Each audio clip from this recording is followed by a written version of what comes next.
Estimado señor presidente de la Real, Fervorosa y Franciscana Hermandad de la Santa Cruz de la Calle Cabo, Santa Caridad y del Rosario, don Jacobo Carmelo Martín Rojas.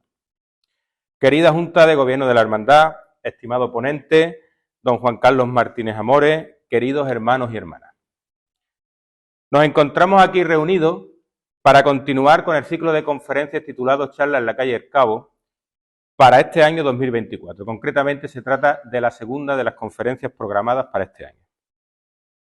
Hace apenas unos días, el pasado sábado 17, nos encontrábamos aquí reunidos para celebrar la pedida como reina de la señorita Ana María Valdán Domínguez y su hermosa corte de honor para la fiesta en honor a la Santa Cruz de la Calle del Cabo en este año 2024. El calendario Bartolo se acelera, termina febrero y ya empezamos a vislumbrar la primavera. Y con ella nuestra quincena grande, la fiesta de la Santa Cruz. Ya se calientan los corazones Bartolo. Hoy seguimos con nuestro calendario de actividades y estamos aquí con nuestro ponente e invitado, don Juan Carlos Martínez, que nos ofrece una apasionante conferencia sobre el rosario en la religiosidad popular, particularmente representado en los grabados o como cotidianamente nosotros llamamos las estampas. Un elemento religioso y devocional sobre el que generaciones de andaluces hemos volcado nuestras inquietudes. Porque ¿quién no asiste acompañado de estampas y relicarios a los momentos más difíciles y preocupantes de nuestra vida? El alumbramiento de nuestros hijos, las intervenciones quirúrgicas, los exámenes de nuestros familiares o los viajes al extranjero. Algunos pueden pensar que estos pequeños iconos religiosos carecen de valor o son algo propio del pasado, de otros tiempos, pero no es así.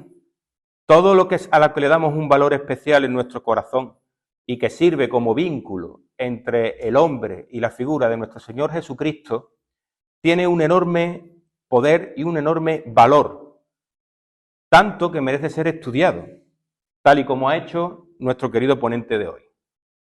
Pero conozcamos un poquito mejor a nuestro ponente de hoy. Nace en Sevilla y es un hombre de hermandades por definición, como bien demuestra su pertinencia a la Archicofradía Sacramental del Sagrario, en la que es actualmente vicepresidente, y a la Hermandad de los Servitas, además de a las corporaciones umbreteñas de la Purísima Concepción, la Sacramental y la de Nuestra Señora del Rocío.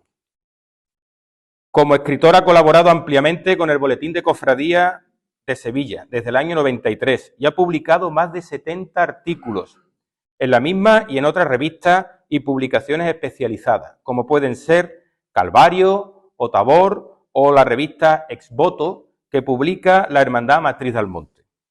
Podemos citar algunos de estos artículos y publicaciones, al menos los más recientes.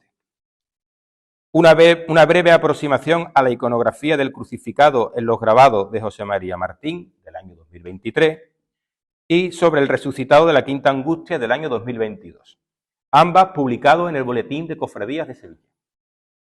Además de colaborar en 15 obras literarias de mayor enjundia, de carácter colectivo, junto a otros investigadores. Podemos citar algunas, como La Hermandad del Amor y el Grabado, estudio y catalogación, del año 2018 y coordinada por Amparo Rodríguez. O Pedro Roldán y la Piedad de los Vizcaínos, acerca de sus fuentes grabadas.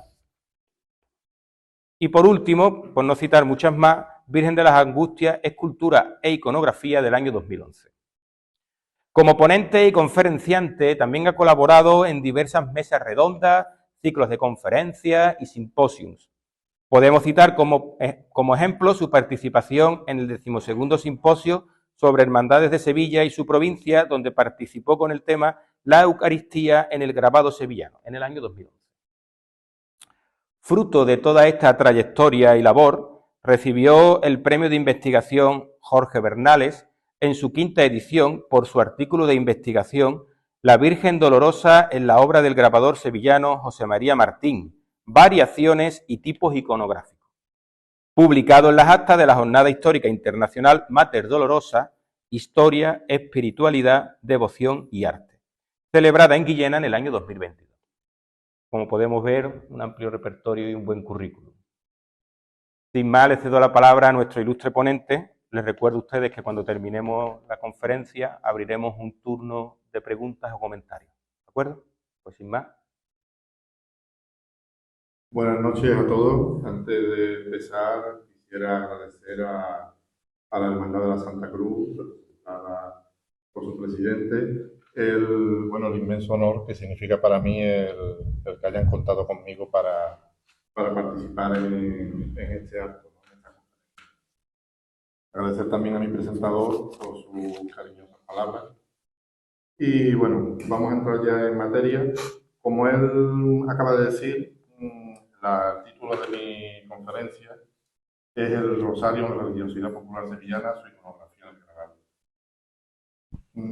Dentro de la iconografía mariana, a destacar con mérito propio la derivada del Santo Rosario en sus múltiples variantes, inspirada en su mayor parte por la espiritualidad y postulados de la orden dominica.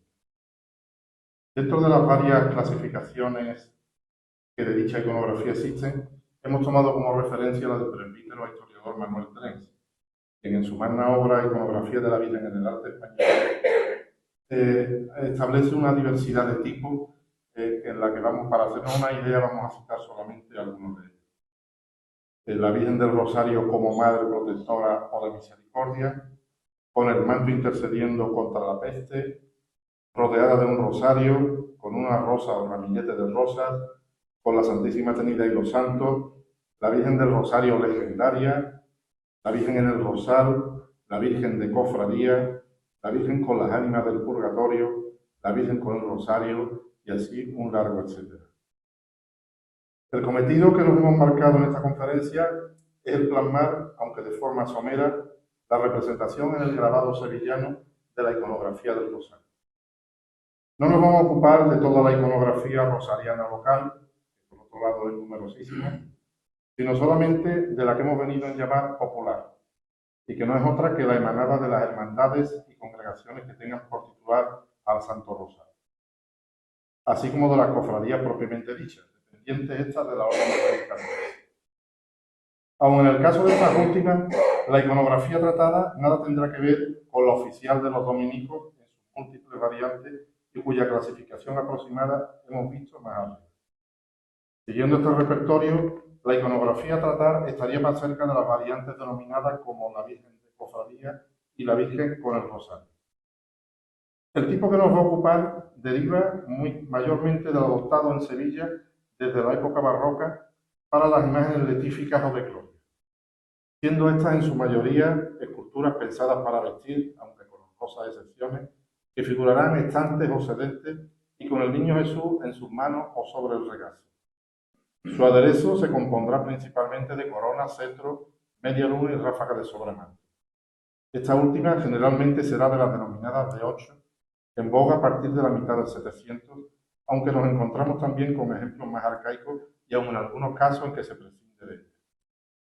El único atributo, por tanto, que caracterizará y dotará de personalidad propia a las imágenes abocadas del Rosario será precisamente este elemento, que la señora y su hijo acercan al fiel e invitan a sus rezos, y en algunos casos igualmente portará un ramillete de rosas. No vamos a tratar de la iconografía de la Virgen del Rosario como tal, sino de la iconografía ceñida a la devoción al Rosario, ya que no nos parecía justo el simplificar un fenómeno tan complejo dentro de la religiosidad sevillana como el rosariano. Así lo han venido demostrando en los últimos años las investigaciones del profesor Romero Mensaque, máxima autoridad en la materia, y de las mismas se desprende que no solo la orden dominica y las hermandades diocesanas que tuvieron por titular a la Virgen del Rosario sostuvieron y expandieron esta devoción, sino que hubo toda una amalgama de congregaciones y hermandades, muchas de ellas sin entidad canónica ni jurídica, que con la salida procesional del Rosario público llevaron a cotas inimaginables dichas prácticas. Estas congregaciones y hermandades rosarianas nacían en muchas ocasiones al calor de otra corporación ya preexistente y adoptaban la vocación de la titular primigenia, pero incluyendo en su nomenclátor al Santo Rosario. Esto también afectó a la propia iconografía de dichas vocaciones al añadírseles como atributo precisamente el rosario, pues al contrario de hoy día, en que dicho elemento es usual en cualquier imagen mariana, antiguamente el mismo solo era privativo de las que contestaban tal advocación. Por lo tanto, vemos de justicia el incluir a las titulares de dichas congregaciones dentro de la iconografía del Rosario de Sevilla, sea cual sea su título o advocación. A continuación, vamos a tratar de exponer un repertorio aproximado y no definitivo de dicha iconografía en el grabado dentro de la ciudad de Sevilla. Las obras que expondremos a continuación nos servirán para evocar iconografías olvidadas, evolución en el atavío y exorno de las imágenes, tallas que no han llegado a nuestros días, etc. Como se podrá observar en las mismas, y así lo referiremos antes, el rasgo definitorio de la iconografía recaerá totalmente en que la imagen porta el rosario y en algunos casos las rosas. Para una mejor comprensión del tema a tratar y ubicarlo como corresponde dentro del fenómeno rosariano, clasificaremos las estampas según el tipo de asociación que dé culto a la imagen representada en cada caso y atendiendo a la tipología que de aquella estableció Carlos Romero Mensaje.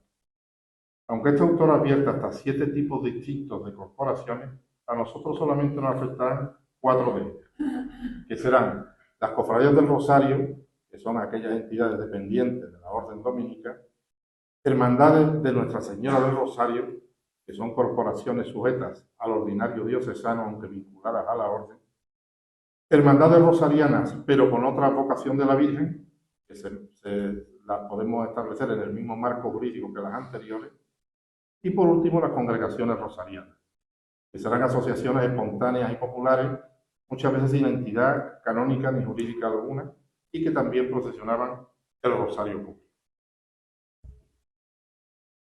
Comenzaremos con las cofradías del Rosario.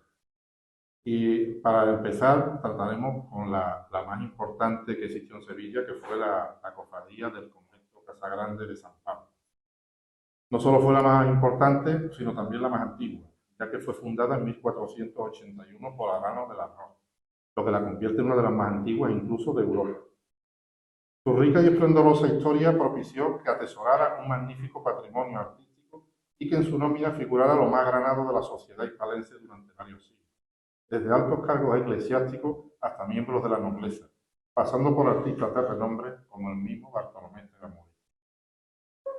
La imagen que presidía el templo era una soberbia escultura ejecutada por Jerónimo Hernández en 1500, la cual, tras la desamortización del convento durante el siglo XIX, fue trasladada a la parroquia de Santa Cruz y truncada su vocación por la de la Paz, presidiendo hoy dicho templo.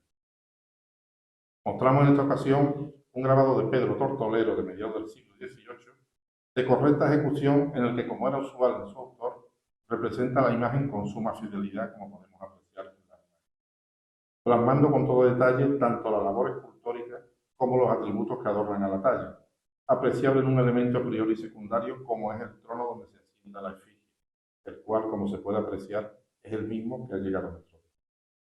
Otro rasgo identificativo del estilo de Tortolero es la decoración a base de hojarasca que sirve de orla a la composición. Continuamos con la cofradía del convento de Regina Angelou. Esta aristocrática cofradía fue fundada por el prior Fray Antonio Jaines en julio de 1589. La imagen de la Virgen del Rosario fue nombrada en 1673 patrona de la Real Maestranza de Caballería.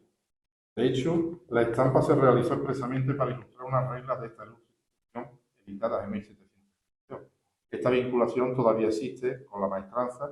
De hecho, la imagen que sustituyó a la antigua de Cristóbal Ramos recibe culto en la capilla de la maestranza anexa a la Plaza de Toros y sigue siendo la patrona de la corporación.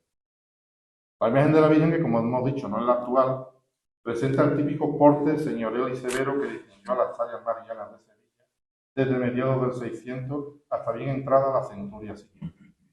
Viste amplia saya con guardainfante y mangas perdidas, manto sobre los hombros y rostrillo enmarcando el óvalo facial. El atavío del niño, por su parte, se compone de chaleco, calzón y casaca. En cuanto a los elementos de orfebrería, nuestra atención recaerá obligadamente en la ráfaga que perfila la Virgen, compuesta a base de placas semiovales. El cetro lo porta curiosamente el niño, mientras que el principal atributo iconográfico de la Virgen, el rosario, pasa casi desapercibido en el brazo izquierdo de ella. El retablo debe tratarse de una invención del grabador, pues no guarda relación estructural ni decorativa correlativa con el original, que aún se conserva, obra de Francisco de Oliso de Rivas entre 1660 y 1600, que con más o menos alteraciones podemos seguir contemplando en la capilla de la Puerta. Pocos datos se conocen de la cofradía del convento de Santo Domingo de Portachiele, sabiéndose que existía en 1695, que es cuando concierta con el tallista José de Escobar un retablo para su capilla. Decaída a raíz de la invasión napoleónica, su imagen pasó a la cercana parroquia de San Bernardo, donde aún se venera. En este grabado de José María Martín aparece la imagen con acusada frontalidad y ataviada según el estilo que comenzó a ponerse en Sevilla y su reino a partir de mediados del siglo XVIII, presentando en este caso la típica y generalizada ráfaga de 8, la cual presenta la decoración que empleaba Martín en sus modelos estandarizados, no ocurriendo lo mismo con la corona, que incluso recuerda vagamente a la que posee actualmente la imagen. Se asienta sobre una sencilla peana, situándose en un rompimiento de gloria cortada por las consalidas nubes y ángeles. La cofradía del Colegio Dominico de Santo Tomás fue fundada por el rector de dicho centro, Fray Domingo de Molina, el 21 de noviembre de 1645, adquiriendo gran predicación prontamente no solo entre los colegiales, sino también entre los seglares que frecuentaban su capilla. Contrariamente a lo que era habitual, no rendía culto a una imagen escultórica, sino una pintura realizada hasta 1645 por Bartolomé Esteban Murillo, la cual representa la entrega del rosario por parte de la Virgen a Santo Domingo de Guzmán. Tras los sucesos padecidos por el colegio a principios del siglo XIX, en que fue clausurado, la pintura pudo recuperarse y felizmente se conserva en el Palacio Arzobispal de Sevilla. Mostramos en primer lugar este grabado de Andrés de Medina, que sirve para ilustrar la edición de 1657 de las reglas de la cofradía. En él se nos muestra de forma bastante libre la escena representada en el cuadro de Murillo, pues presenta diferencias tales como el brazo derecho de la Virgen, la figura del niño, la postura del santo y la ubicación del perro. La parte superior de la composición queda centrada por el escudo de la cofradía, flanqueado por los de la Orden Dominica y el del Colegio de Santo Tomás, que no era otro que el del arzobispo Fray Diego de Deza, patrono y fundador del mismo. La segunda estampa que presentamos es sin duda una de las de más calidad que vamos a ver esta noche. Se trata de una obra del pintor y grabador Matías de Arteaga, fechada en 1701, y que al igual que la anterior, también sirve para ilustrar una edición impresa de las reglas de la cofradía. Igualmente en este caso vamos a encontrar claras diferencias formales con el original morillesco, sobre todo en la figura del niño, aunque se observa una mayor fidelidad en la efigie mariana, en la que a excepción del brazo derecho todo lo demás nos recuerda a la pintura. La composición se aloja dentro de una orla arquitectónica formada por dos columnas salomónicas que soportan un arco en cuyos arranques y claves campean, como en el caso anterior, los escudos de la orden, hermandad y colegio. De la aceptación con que debió contar este grabado en el seno de la cofradía dan fe otra estampa abierta a mediados del siglo XVIII, que podemos ver a la derecha, y un retablo cerámico que lo copia hasta el más mínimo. Pasando a ocuparnos de las hermandades diocesanas de Nuestra Señora del Rosario, comenzaremos con la Hermandad del Rosario de la parroquia de Santa Catalina. Esta fue fundada en 1710, aunque sus orígenes hay que buscarlo en el siglo anterior. Pronto va a adquirir gran auge y devoción su titular. No en vano, el cardenal La Lastra confirmó oficialmente el título de patrona de la colegiación de Santa Catalina, que se atribuía en la segunda mitad del siglo. La de la estampa es la imagen que actualmente se venera en dicha parroquia, como se puede observar por el peculiar rasgo iconográfico de portar el niño sobre el brazo derecho. En el año de abrirse esta lámina ya estaba consolidado el nuevo estilo que se adquirió para el atavío de las imágenes marianas de gloria en Sevilla, que tras ciertos retoques en el siglo XIX es el que ha llegado a nuestro tiempo. Ello lo podemos ver perfectamente en este caso, donde la saya se ciñe al cuerpo, el manto cae de forma natural sobre la cabeza y se tercia por delante del cuerpo. La ráfaga de 8 se funde con la corona de la Virgen y con los rayos que salen de la misma. Su principal atributo rosariano vuelve a ser el niño quien lo ostenta. Esta va a ser la primera litografía en la que nos vamos a ocupar en este trabajo. No cabe duda que el juego de orfebrería que observamos, ráfaga, corona y media luna, es el que aún luce la patrona de la collación de Santa Catalina, obra realizada en cobre dorado en la segunda mitad del siglo XIX. No obstante, se advierten algunas diferencias como la ausencia de estrellas en la corona, la aparición del anagrama mariano y dos estrellas en la media luna, y la simplificación del ornato en la ráfaga. Por el contrario, hay un elemento que no logramos identificar, como es la peana donde asienta la Virgen, ya que no se asemeja a la original que aún se conserva y que formó parte del paso estrenado en 1871, obra de Antonio Domingo. Ocupándonos de la iconografía de la Virgen, decir que mientras ella porta un rosario, el niño hace lo propio con otro, añadiendo además en este caso un ramillete de rosas. Traemos también como muestra otra litografía estampada en azul de diseño y composición muy parecida a la que acabamos de ver.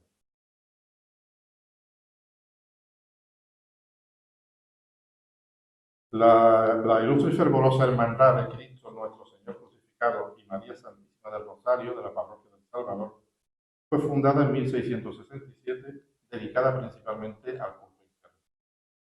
Tras una vida de altibajo, se va a fusionar en 1883 con la sacramental de la parroquia, aunque más bien parece que se trató de una absorción por parte de Dios. La imagen ha llegado a nuestros días, tratándose de una magnífica obra del siglo XVIII atribuida a Cristóbal Ramos y que en la actualidad se encuentra expuesta al culto a cargo del Archicofradía de Brasil. Siguiendo la tipología ya descrita en cuanto a su atavío, no presenta diferencias con respecto a otras imágenes coetáneas a ella. Únicamente destacar que el rosario vuelve a ser sostenido en este caso conjuntamente por madre e hijo. La composición de la estampa es muy sencilla, como corresponde a la cronología en que se. Así se pretende que nada distraiga la atención con respecto a la Virgen, que ocupa toda la escena a excepción de los querubines desde las esquinas superiores y el texto leyenda, donde se incluye el emblema de la antigua colegial del Salvador. Aunque los feligreses de San Gil establecieron una congregación para procesionar el rosario público en los primeros años de esta práctica, no será hasta 1710 cuando se constituyen en hermandad, para lo que tomaron las reglas de la Corporación de Santa Catalina. Como es sabido, en 1793 se fusionó con la Cofradía de la Sentencia y así continúa hasta la actualidad. La imagen de la Virgen del Rosario, que al parecer fue imagen de talla completa en sus orígenes, ha sido relacionada con el quehacer de Pedro Luperón, aunque la hechura del hijo es sin duda bastante más. Rasgo inconfundible de este venerable simulacro que se nos presenta en la estampa es la postura del niño Jesús, que se encuentra dormido sobre el hombro izquierdo. Esta porta el manto de forma curiosa, pues parece que lo lleva solo sobre el hombro izquierdo, envolviendo totalmente la saya y dejando libre el brazo opuesto. Por el contrario, sobre la cabeza solo lleva la toga. Todo ello induce a pensar que se ha representado la efigie en su talla original y sin aditamentos postizos. Como elementos de orfebrería, lleva media luna, cetro, corona y ráfaga, mientras se asienta sobre una peana de nubes y querubines. El rosario lo sostienen ambos personajes. Muy parecida va a resultar esta primera estampa que vemos a la izquierda, anónima de principios del XIX, en la que nos vuelve a mostrar la imagen en su talla original, a excepción del niño, que sí parece estar vestido. A la derecha observamos una magnífica estampa de José Manuel Amat, en la que podemos apreciar cómo la imagen ya aparece revestida con tela roja. Se nos muestra a la Virgen en un rompimiento de gloria, rodeada de nubes, querubines y resplandores, y elevada sobre una peana formada igualmente por nubes y cabezas de ángel, presentando todos los elementos de orfebrería propios de su forma. Su iconografía se verá reforzada en este caso, ya que junto con el rosario porta en su mano derecha el ramillete de rosas. En cuanto a su indumentaria, vemos cómo ha adoptado el estilo sevillano de gloria, originado a mediados del siglo.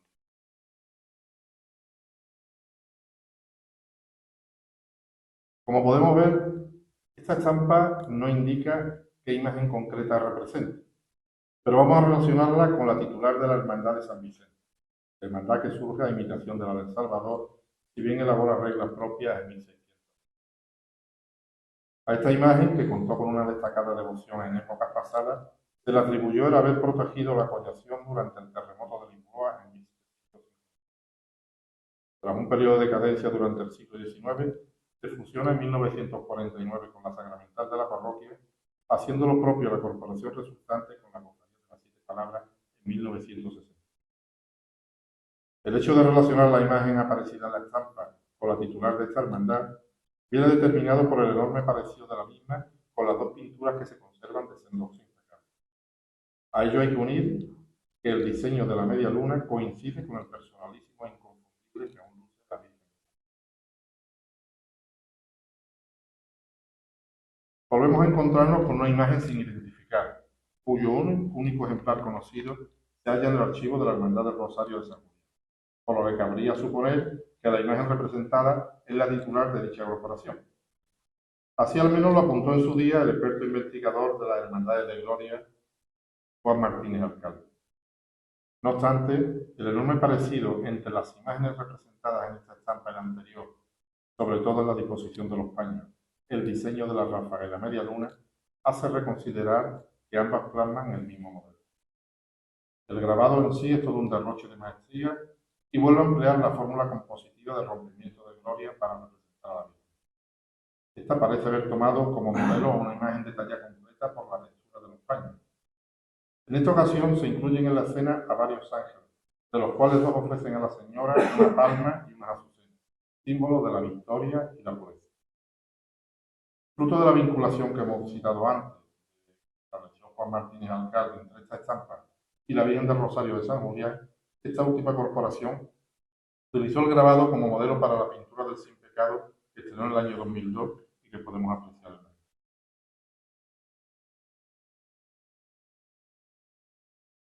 Las primeras noticias que tenemos de la Hermandad del Rosario de la Parroquia de San Miguel datan de 1621, año en que se va a fusionar con la sacramental de la parroquia, comenzando así una época de esplendor que se vería truncada por el cierre y posterior derribo del templo en 1860. Con respecto a su imagen titular, fue muy celebrada por la crítica decimonónica, con Félix González de León a la cabeza, aunque no se libró de la moda de ser soberbia. Precisamente en su plenitud escultórica la podemos apreciar en esta buena estampa anónima de mediados del siglo XVIII, como se aprecia en la naturalidad de la disposición de las telas, por lo que podemos hacernos una idea aproximada de cómo era la imagen en su talla original. Se orla con típica ráfaga de hombros que alterna rayos ondulados con rectos y rematados en estrella, misma decoración que presenta la corona. También aparece la Virgen sin sobrevestir en el grabado que aparece a la derecha, obra de Fernando Díaz en 1753 sobre diseño de Pedro Tortolero. Ello lo va a delatar sus voluminosos drapeados, los cuales ayudan a realzar la elegante pose del icono con la pierna izquierda adelantada y el brazo puesto separado del cuerpo. Queda alojada en una armónica orla propia del estilo de Tortolero, formada a base de roleos entre los que despunta tímidamente algunas rocallas y cabezas de querubines. Pasamos a ocuparnos de las hermandades rosarianas, pero que veneran a imágenes con otra vocación. Comenzamos con la Hermandad del Rosario de Nuestra Señora de la Alegría de la parroquia de San Bartolomé. Esta corporación se considera en Sevilla tradicionalmente como la primera en la práctica del rosario público, ya que es en 1690 cuando procesiona por vez primera de esta forma y adquiere tal carácter, si bien hunde sus raíces en 1672 al calor de las misiones jesuitas. La imagen atribuida a Roque Balduque en el siglo XVI fue de talla completa en sus orígenes, aunque posteriormente sería transformada para ser vestida. Precisamente en esta estampa de Jean Audran y peso adelantado de su cronología, en 1772, todo apunta a que la Virgen de la Alegría se nos muestra en su talla original y que además se inspira en la pintura del Sin Pecado de la Hermandad que podemos apreciar a la derecha. La imagen aparece contorneada por una ráfaga de hombros con rayos ondulantes y rectos, mientras se toca con corona que recuerda a la que aún usa la efigie original en su culto y salida procesional. La composición se aloja en una orla formada a base de elementos vegetales, angelotes y rocallas, y en la que no falta una representación del martirio de San Bartolomé, titular de la parroquia donde reside.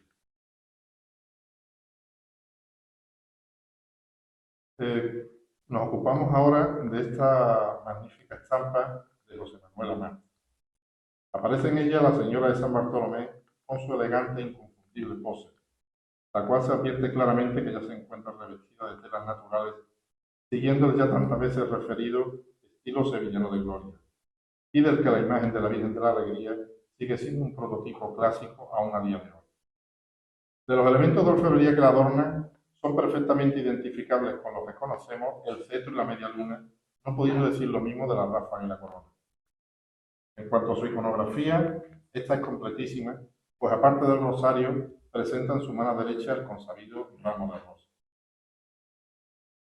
Si en la estampa que acabamos de comentar identificamos algunos de los elementos del actual ajuar de la Virgen, en este caso se plasman con todo lujo de detalle no solo huevos de orfebrería, me refiero ya a la estampa que aparece a la derecha, sino la saya estrenada en 1824 y que aún procesiona.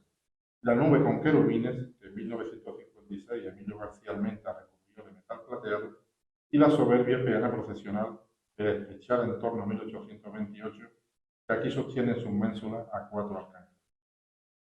Son muchos los elementos atributos que refuerzan la iconografía rosariana de la Virgen. A los ya consabidos del rosario y el ramillete, habría que unir las guirnaldas de rosas con las que los referidos arcángeles adornan sus cabezas.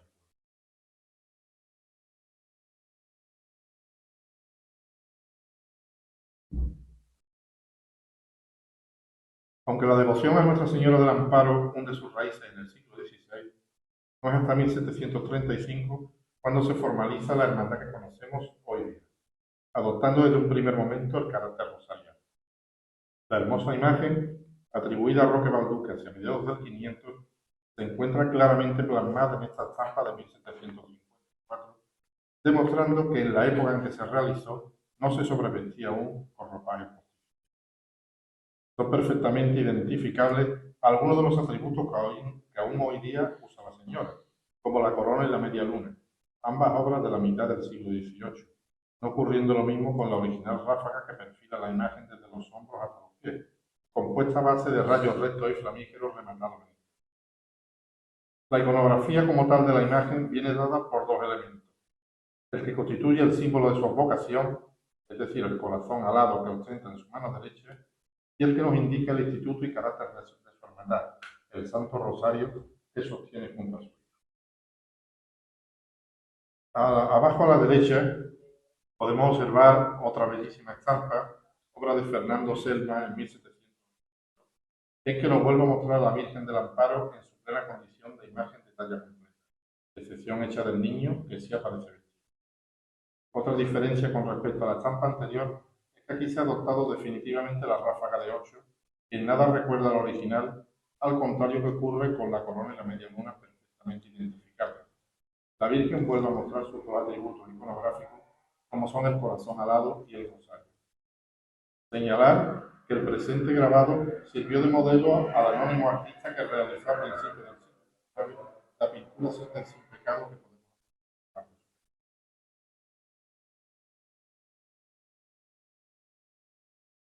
Sería ser demasiado extenso este apartado si mostráramos todas las estampas que representan a la Virgen del Amparo. Realmente una de las imágenes sevillanas en la que cuenta con un mayor número de grabados. Por lo que solo traeremos a colación algunas a modo de ejemplo, todas del siglo XIX, ya que en esa época cuando se fija la iconografía de la imagen. Mostramos en primer lugar estas dos de José María Martín, de 1830 y 1849, en las que se representa la imagen totalmente revestida de telas postizas y con sus inseparables atributos iconográficos del corazón alado y el rosario. En cambio, la tercera, una litografía francesa de Turquía de la segunda mitad del 800, vuelve a aparecer la efigie sin vestir, lo que nos va a demostrar que a lo largo del siglo XIX alternará estas dos modas. La Hermandad de Nuestra Señora de Europa se funda alrededor de un retablo público con un cuadro de esta vocación, siendo sus primeras reglas conocidas de 1680. Conoció momentos de esplendor durante el siglo XVIII en que la roca pilla, como asimismo se hizo la imagen escultórica que hoy en día conocemos y que se venera en la iglesia de San Martín. Dicha imagen es la que vemos en el grabado, obra anónima de factura popular que podremos relacionar tanto con Manuel López Palma como con Diego de San Román y Codín. Pretende seguir con fidelidad al original, si bien en algunos detalles se distancia algo, como se puede ver en la postura del niño, por ejemplo. Por el hecho de tratarse de una escultura de talla completa, no vamos a poder analizar su vestimenta, aunque consta que en tiempo fue sobrevestida. Únicamente presenta como postizo una toca sobre la cabeza que sirve para enmarcar su rostro. Como elementos de orfebrería, lleva corona, cetro y media luna, prescindiendo de ráfagas. El rosario lo porta solo la Virgen, sujetándolo con su mano derecha y resbalando por su regazo.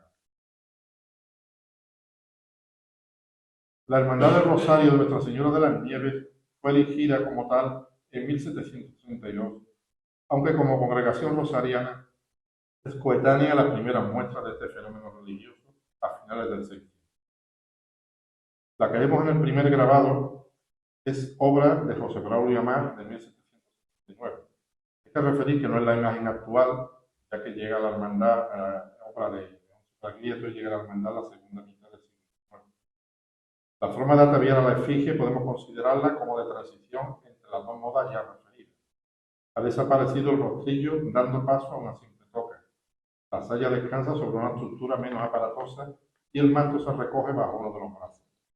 Por el contrario, el perfil de las figuras sigue siendo algo campaniforme al no cerrar el manto en la parte inferior, aunque para ello se tenga que ocultar la ráfaga, que sí ha pasado a ser de 8. Sobre la iconografía de la imagen nos fijaremos en el color blanco de sus ropas, que hacen alusión a su título, y el rosario a su condición de titular de hermandad, cuyo principal instituto es el ejercicio público. Al ocuparnos de la segunda estampa, obra del mismo autor, José Braulio Amat, vemos cómo ha evolucionado la manera de vestir a la Virgen, aunque sea sutilmente. Ello sobre todo se va a notar en el perfil de la imagen, gracias a que el manto se cierra por debajo, a la par que este se tercia por delante de la saya. Con respecto a los elementos de orfebrería, estos no van a diferir del caso anterior. La forma de sostener el rosario con las dos manos sigue siendo la misma. Detalle novedoso en esta estampa es el incluir en la composición la serpiente con la fruta prohibida en la boca y derrotada por la Virgen, presentándonosla así como nueva.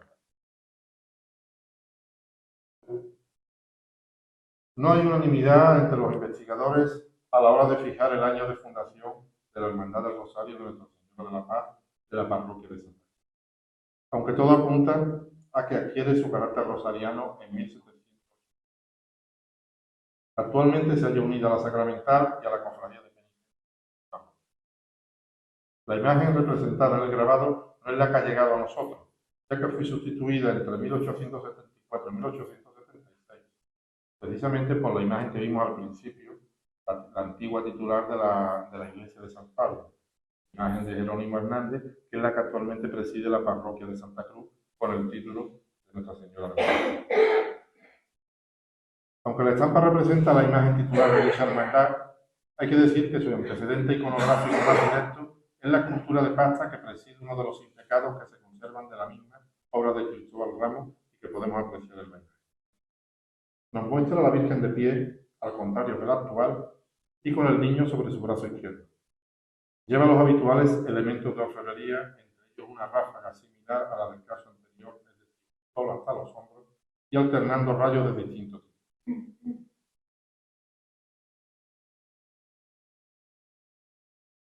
La Hermandad y Esclavitud del Dulce Nombre de Jesús, María Santísima de la Salud, San Ignacio de Loyola, fue fundada en torno a 1674-1679, gracias al impulso de unas misiones jesuitas, carácter este que mantendrá incluso en la actualidad, como notamos en su título. La Virgen de la Salud ha gozado desde siempre de gran devoción entre el pueblo sevillano, lo que se ha reflejado en el esplendor alcanzado por la corporación en periodos históricos y en el numeroso conjunto de grabados que han representado a la Virgen durante los siglos XVIII y XIX. Este primer grabado de Francisco Gordillo, abierto en 1768, nos muestra la imagen en una época en que aún no era sobrevestida, mostrándonos su meritoria labor escultórica en toda plenitud, a excepción de la toca que cubre su cabeza, los puños de encaje y el traje de brillo. Volvemos a toparnos con un caso más de ráfaga de hombros formada por rayos lisos de distinto tamaño y que la imagen dejará de usar pronto, como veremos a continuación. Como efigie venerada por una corporación rosariana, porta este atributo iconográfico junto a su hijo en actitud de ofrecerlo. Alberga toda la composición una orla rocalla tan del gusto del pueblo. Estos dos grabados, obra de Diego de San Román y Codina en 1777, marcarán un antes y un después en la iconografía de la Virgen de la Salud, ya que aparece cubierta con un manto postizo, costumbre que hasta entonces no se le había practicado. Otra novedad será la ráfaga de 8, aunque solo la contemplaremos en la segunda estampa, ya que no fue hasta 1779 cuando José Alexander Esquerra labra la soberbia pieza que aún podemos contemplar hoy día. Sabemos que el Rosario Público de Omnium Sanctorum salió por vez primera el 14 de diciembre de 1690 y que igualmente se formó congregación, poniéndose bajo el amparo de la Virgen de Todos los Santos. Este grabado de San Román y Codina, que a su vez sirvió de modelo para la pintura del sin pecado usado en los rosarios públicos, sigue fielmente, como podemos ver, a la imagen original, y a la par nos aporta un dato revelador, como es el hecho de que aún en esta época no se cumplía la escultura con ropajes, cosa que sí se hizo. Otro dato curioso que nos muestra la estampa es que la imagen usaba todavía una ráfaga de hombros. Y obvio decir que como imagen venerada por una congregación rosariana, porta dicho atributo entre sus manos. La Virgen se va a cobijar dentro de un retablo de Estípites. No sabemos si real o fruto de la creatividad de Codina, quien gustaba de emplear este tipo de elementos como solución compositiva.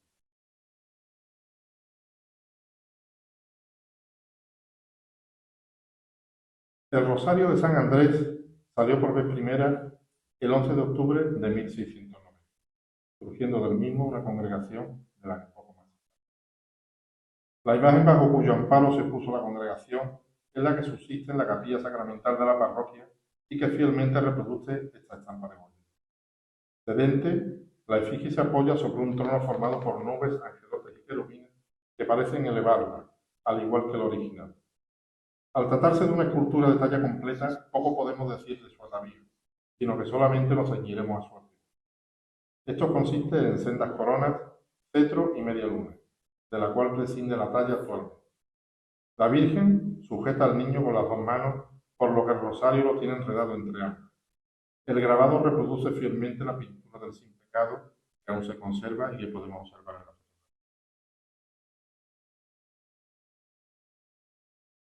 Aunque es en 1653 cuando el arzobispo Fray Pedro de Tapia dona a la parroquia del Sagrario la imagen de la Virgen del Rosario, no será hasta 1686 cuando se conozcan las primeras noticias relativas a una hermandad que le rindiera cruz, creyéndose que su instituto pudiera deberse también a una misión jesuita. La imagen plasmada en este grabado anónimo de mediados del siglo XVIII sigue con bastante fidelidad al original escultórico de Manuel Pereira, comprobando como al igual que en la actualidad tampoco se recubría de telas, a excepción de la toca sobre la cabeza y el traje. Llamará nuestra atención de nuevo la ráfaga de hombros, no poseyendo por tanto aún la rococó obra de Alexander de la segunda mitad del 700, lo que ayuda a fijar una cronología aproximada del grabado. La fidelidad del anónimo grabador para con los elementos originales será también manifiesto en el propio retablo realizado en 1711, pero posteriormente reformado en 1780. Lo que explicaría la total ausencia de decoración rocalla en la estampa.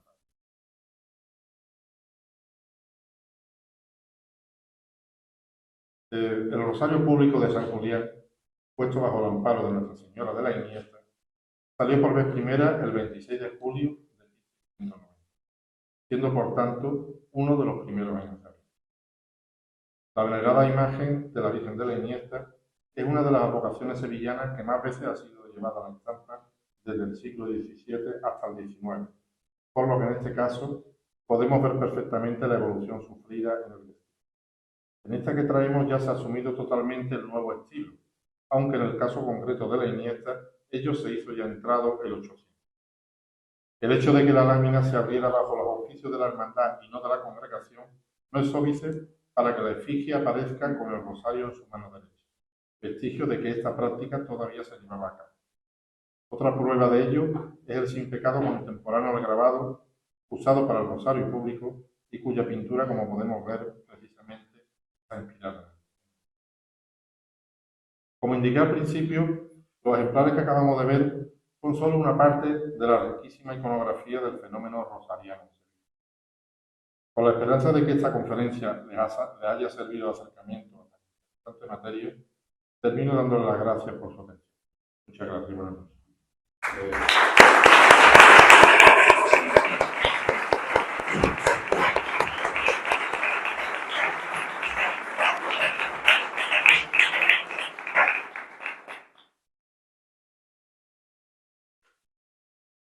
Si alguien tiene alguna pregunta o hacer alguna observación, pues solamente le daré. Quiero hacer una pregunta, Juan Carlos. Hemos estado viendo que hay una importante cantidad de imágenes que todas están vinculadas a rosarios públicos. ¿Estos rosarios públicos se organizaban de alguna manera colegiada o cada uno tenía asignado su día o era un poco de libre albedrío? Era un poco caótico. De hecho, ahí está el dicho popular, acabaron como Rosario de la Aurora. Había muchos que acababan literalmente a ciriazos.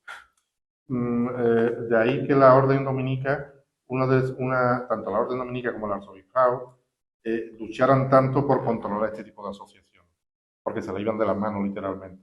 Las que estaban bajo la tutela de la orden dominica o del arzobispado, que la hemos visto que tenían las tres primeras tipologías, ahí no solía haber problema.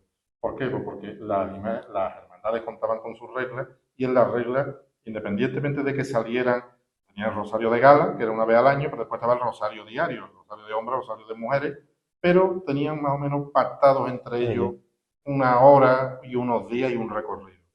Las congregaciones eran distintas. Las congregaciones, ahí, al no haber reglas, no haber ningún tipo de normativa, pues eso era una cosa anárquica total.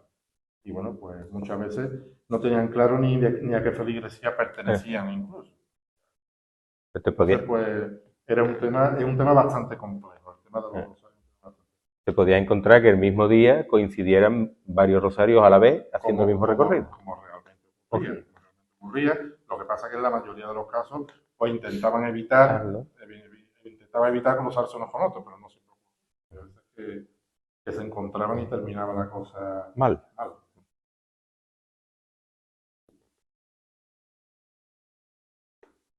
Si hemos visto la evolución desde los modelos y la tipología primitiva hasta las más recientes, y te invito a hacer un juego. Si tuvieras que quedarte con los rasgos y tuviéramos que definir hoy una Virgen del Rosario moderna,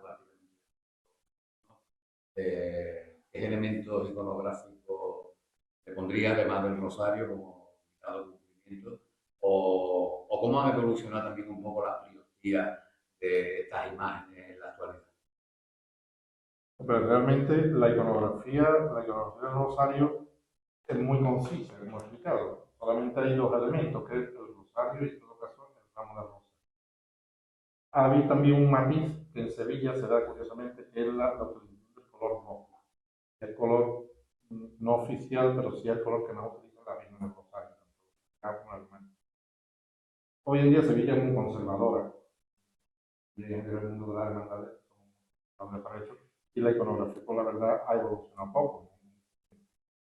Los atributos son los mismos, no se ha hecho nada. Lo que sí es verdad, y bueno, como dije al principio, igual que hoy en día un rosario se le pone a cualquier imagen, cualquier decoración, antes era privativo de la Virgen del Rosario o de titulares de congregaciones rosarianas. La Virgen del Amparo, por ejemplo, llevaba un rosario, pero porque su hermandad tenía el carácter rosariano. La hermandad que no tenía el carácter rosariano no solía llevar el rosario. Igual que una Virgen del Carmen lleva un escapulario, la que no es rosario. Y respecto a lo que me dices de qué podría aportarse hoy en día a la iconografía. Está libre en ese sentido, ¿no? Contra la ráfaga, el cetro lo hemos visto que alguna vez se lo corta media madre, perdiendo ahí un poco. Pero eso ya son cuestiones más rebuscadas, cuestiones ya más anecdóticas. Pero lo que ciñe que ciñe realmente No se preocupe. lo que ciñe realmente la iconografía son los atributos del rosario y el ramillete de rosa.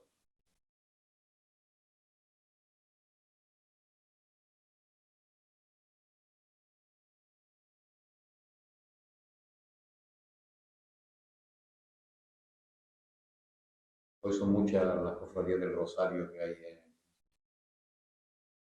que hay bastante. De hecho, junto con, incluso superan a la del Carmen, una vocación que no se repite en Hermandad de Gloria. Rosario tuvo una fuerza increíble en Sevilla, precisamente gracias primero a la labor de los dominicos y después a cómo caló la devoción en el pueblo gracias a los rosarios.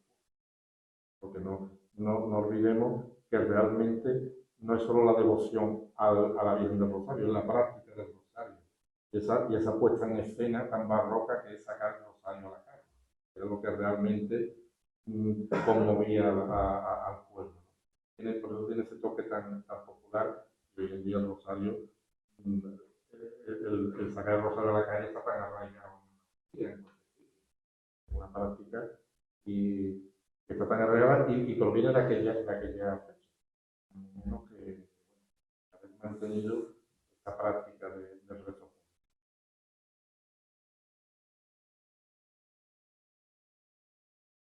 Bien, si alguno de los presentes quiere hacer una pregunta.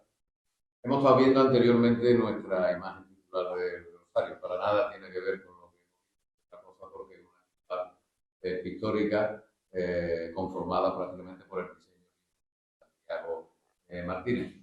Pero sí hemos comentado de que también fuerza en la pintura que está inspirada en la Virgen del Buen Consejo de Catania, sí que fuerza el pintor un poco a ponerle un elemento indispensable a la Virgen, por instancia también del mecenaje de la Palma, en este caso, el rosario.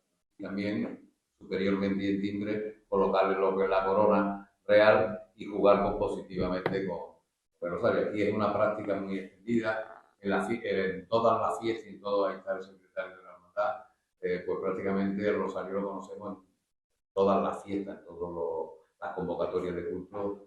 Nosotros hemos sacado ese rosario que nos viene pues, prácticamente estimulado por el pueblo sevillano y nuestra práctica, incluso nuestra patrona también sale en un rosario de 12, que ciertos elementos decorativos también en esa versión letífica y apocalíptica también de la Virgen aparecen, ¿no? Que tú has conformado ahí las estampas más antiguas, pues, también, incluso algunos tronos y elementos decorativos inspirados en Sevilla, que es siempre para nosotros modelo. Muchas de estas colecciones de estampas existen hoy en día en las hermandades y están en depósito de recaudo en una institución pública. Bueno, hay algunas que obran en poder de las hermandades, algunas incluso conservan las planchas originales. Muy buenas las colecciones de tanto el Amparo como la de Oro, conservan las planchas originales. Otras son de colecciones particulares y hay algunas instituciones públicas, la Biblioteca Nacional o la Corporación Nacional. Hay bastantes que se han perdido muchas, porque no deja de ser lo más frágil que hay, que es el papel. Pero bueno, están conservados. Lo más importante en el grabado es que se conserve la plancha original, en el que es la matriz de la que salen los grabados. Conservándose la plancha, está asegurado lo de la obra. Pero bueno, es cierto que no deja de ser el grabado siempre, cuando hoy en día esté más revalorizado, pero el grabado ha tenido época en el grabado muy infravalorado. Sería como una simple estampilla. Entonces se le ha negado esa dignidad, esa calidad artística que debería de haberle acompañado siempre. Pero hoy en día corren otros vientos para el grabado y la hermandad está muy consciente en el tema. Hoy en día también se estila la protección de la imagen a través de la copia.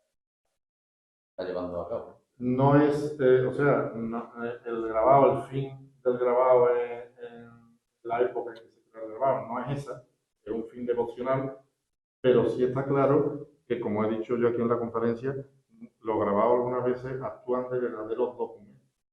¿Por qué? Nos ayudan a conocer imágenes que hoy en día no existen. No existían entonces las fotografías, imágenes que desaparecieron en los sucesos del 19, las desamortizaciones de Nación Francesa, y gracias a los grabados sabemos cómo era esa imagen. Entonces, al grabado hay que darle también esa parte de mérito documental, que hace a veces como de una fotografía que no existía en esa época, pero nos ayuda también a conocer cómo era una imagen, digamos. Además de una técnica bastante laboriosa, impresión bastante Hay laboriosa. muchas técnicas de grabado. El grabado es un tema, yo entiendo que para el profano en la materia es un tema complejo, ¿no? Porque el grabado no se enseña una sola técnica, y son técnicas complejas. Grabado sobre madera, grabado sobre metal, la litografía que sobre piedra. Hemos visto todo tipo, varios ejemplos, ¿no? Hemos visto varios, pero no se ciñe a una sola técnica, ¿no? Engloba muchas.